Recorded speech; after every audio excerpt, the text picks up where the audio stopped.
What is up, guys? Thank you for coming by, checking out another one of my videos. Make sure you like it, you subscribe, and very important, hit that notification bell when you want to know when I post new videos. So today I'm going to do something a little different, something I haven't done.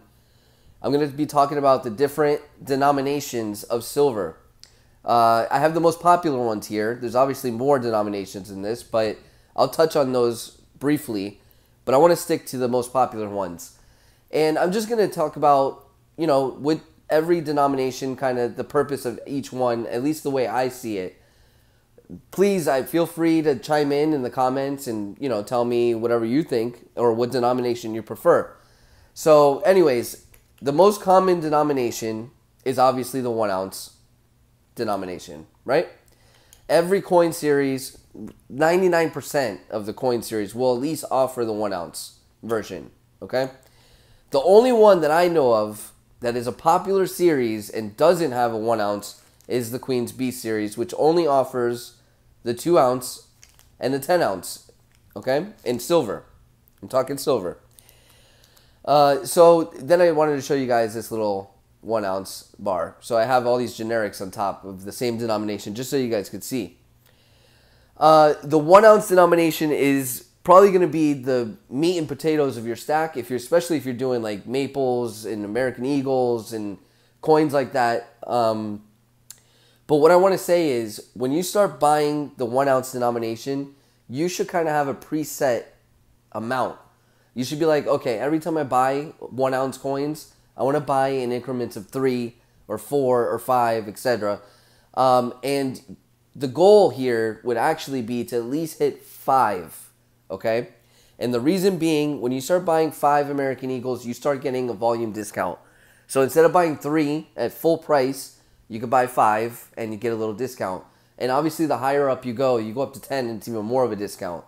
That is the true goal if you're buying the 1 ounce denomination. You want to try and buy in bulk, you know what I mean? So, and it's the same thing with a lot of these bars, these generics or these, little hand poured bars. You're going to pay a little bit more because there's more work done to them and things like that, but you'll get that volume discount, okay? So that's the 1 ounce. Pretty simple, straightforward. Everyone knows the 1 ounce. Things start getting complicated once you start going past that, okay? So you got the 2 ounce. The 2 ounce, they usually do 2 ounces if the coin either has a lot of detail or if they need more of a surface area to get the whole design in.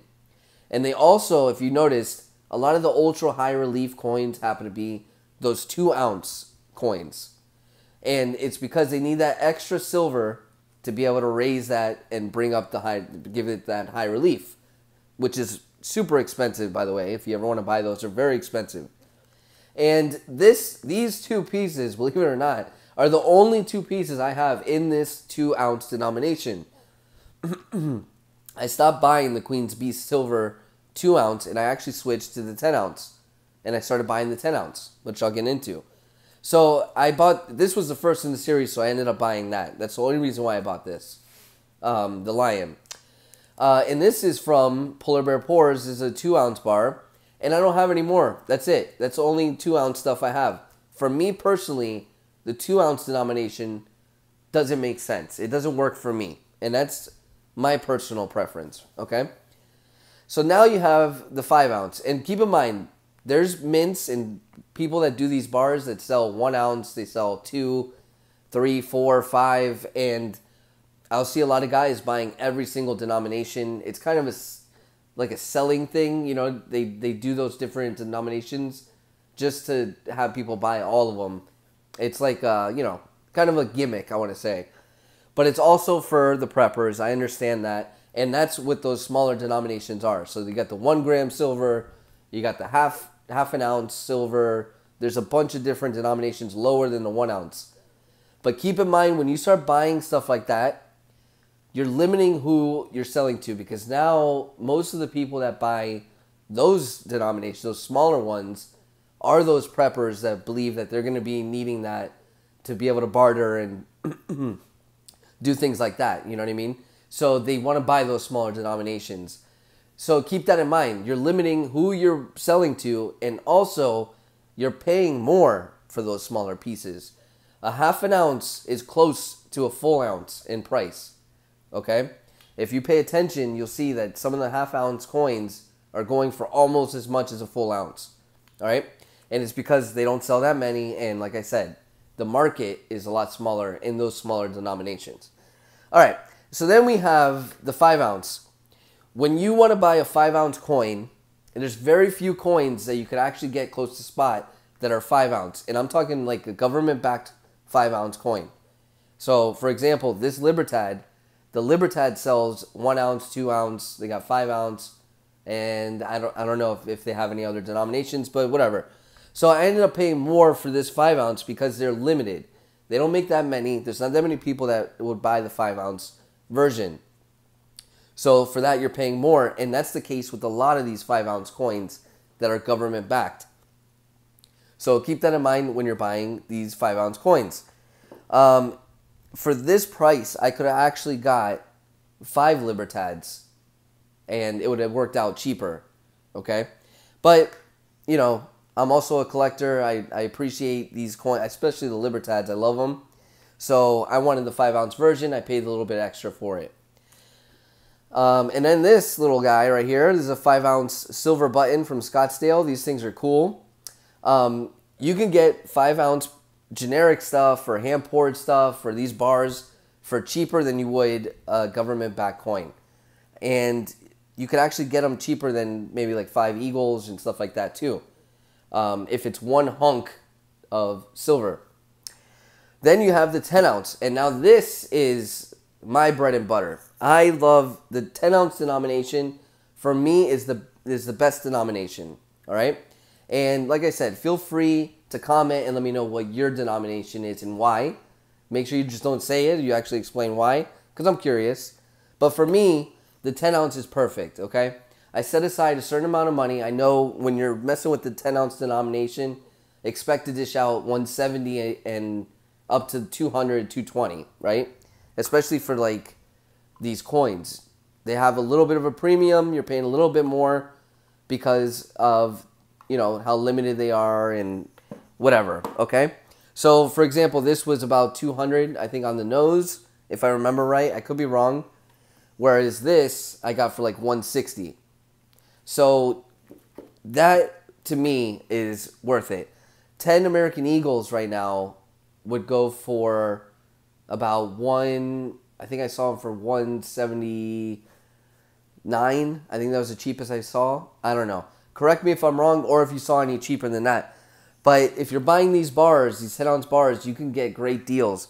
And obviously, you know, I bought this one on eBay and I got the eBay bucks attached to it. So I got this way under spot.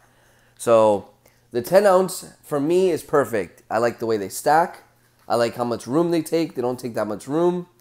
And it just, you know, the coins, you can't argue, are beautiful in this size. So that's pretty much it. That is just breaking down the denominations really, really quick.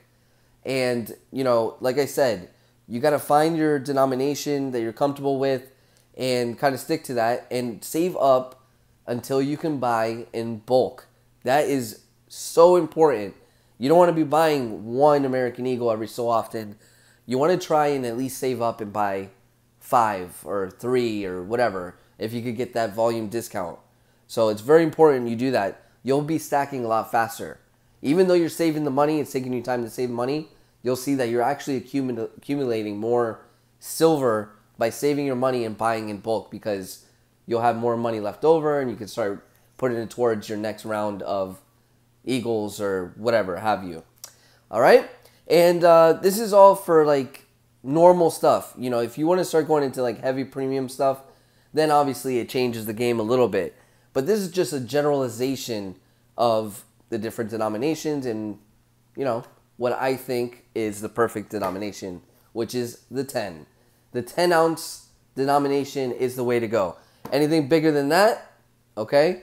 And if gold or silver, if silver were to spike, then you're kind of losing a lot of people because how many people could afford a really big piece of silver? So like those kilos and those 100-ounce bars, it'll be very expensive. You're limiting yourself to the possible people that can afford to buy that if silver were to skyrocket, right? For me, that's a stacker. It's hard for me to buy a 100-ounce now, and silver's low. So you got to think about it that way. The 10-ounce is right in between, and I think it's really, really good if silver were to go up. All right? And that's actually going to be my next video. I'm going to be talking about $100 silver, $75 silver. I'm going to be talking about that stuff too. All right? But I won't get into that now, obviously. So that's it. Let me know what you think. Tell me what denomination you prefer and explain it. Don't just say it. For anyone that's a beginner, you know, they could read through the comments and get some information from you guys that know your stuff as well. And that's about it, guys. I will talk to you later. I hope you liked the video, and later.